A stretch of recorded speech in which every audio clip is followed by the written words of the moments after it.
3월 11일 화요일 아침 방송이 5%입니다. 어제 미국장이 좀 많이 약했습니다. 특히 나스닥이 1급락 4%나 거의 폭락을 한 거죠. 자, 왜 이렇게 된 건지 한번 간단히 브리핑 드리고 제 의견을 좀 드리겠습니다. 약하다 말씀드렸지만 이 급락이 심하게 되면 좀 많이 급락칠 수도 있어요. 근데 우리는 미리 좀 대응을 해놓긴 했습니다. 미국 다 팔고 엔비디아 1년인 거 다 떨고 해도 이렇게 변동성이 생기면 당연히 불안하실 거예요. 자, 어제 얘기 드렸던 마감 방송 때 트럼프의 강경 발언이죠. 올해 미국 경기 침체 배제 안 한다. 정시를 일기와 달리 거의 안 본다는 얘기를 계속 하고 있었습니다. 자, 그리고 베센트가 경제 디톡스를 해야 되고 인위적인 경기 부양이 없다는 얘기가 했어요. 자, 그런 부분이 사실은 우리는 미리 좀 뺐지만 뒤늦게 매도세가 많이 급증을 하고 있다 저는 봅니다. 수급적으로 봤을 때는 작년 하반기 특히 더 올랐던 그런 부분에 강제 디레버리징이 되는 그런 수급이라 저는 보고 있어요. 자, 그리고 경기 침체를 배제 안 한다.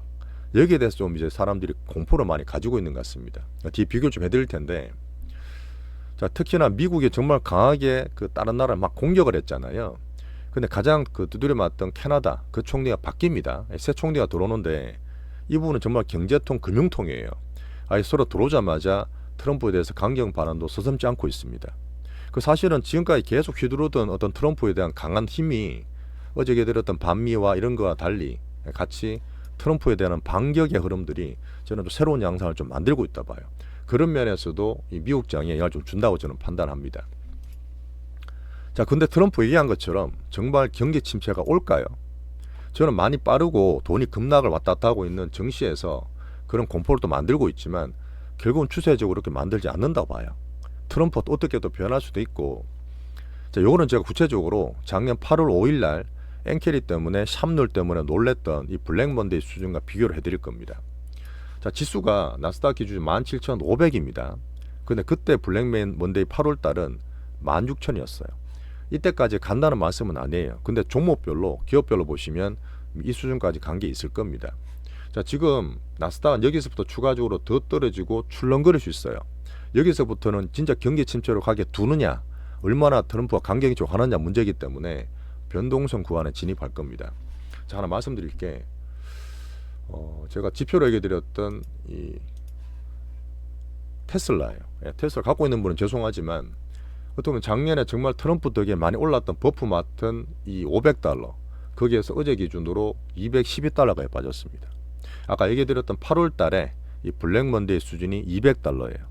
다 왔어요. 이런 것들이 이미 다 맞고 강제 디레버리징 되고 있기 때문에 여기서부터는 과매도권입니다. 이제 늦었어요. 이제부터는 같이 따라 추격에 매도할 때는 아니라 봅니다. 자, 그러면 사야 되느냐? 그것도 아니에요. 네, 미국은 계속 말씀드렸던 많이 빠졌다 해서 반발 매수가 더라고 V자 반등 나오는 과거의 미국은 아닙니다.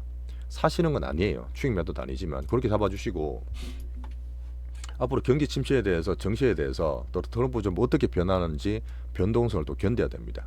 자, 그러면 우리나라 국장은 어떠냐? 자, 비미국을 따로 봤지만 어젯밤에도 미국 때문에 이런 충격은 받습니다. 유럽이든 홍콩이든 다 받기 때문에 아침에 또 1, 2% 빠질 수 있어요. 근데 우리나라는 이미 저가 메리트에 대한 부담이 없기 때문에 오래 떨어지면 바로 과매도권으로 진입합니다. 자, 얘기드렸던 삼전이나 외국인 환율을 봐야 되겠지만 과매도권 내에서는 겁내지 마세요.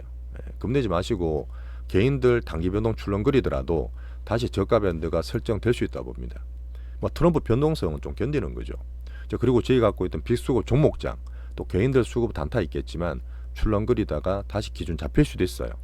자, 그리고 현금 있는 부분이 있잖아요. 이런 부분이 좀 심하다 싶으면 어느 순간 제가 또 분할로 매수가 또 들어갈 수 있을 거예요. 분명히 올해는 미국이 한번 출렁거리고 떨어진다 하더라도 미국이 약합니다. 아직까지는 그래요.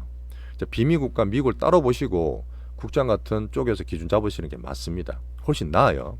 그래서 지금 시장 구분하시고 사이클 자체가 다르기 때문에 우리나라 국장에서는 너무 겁내지 마시고 저가 밴드 내에서 기준을 다시 잡겠습니다. 이 정도로 끝내고 또 장중에 한번 전할게요.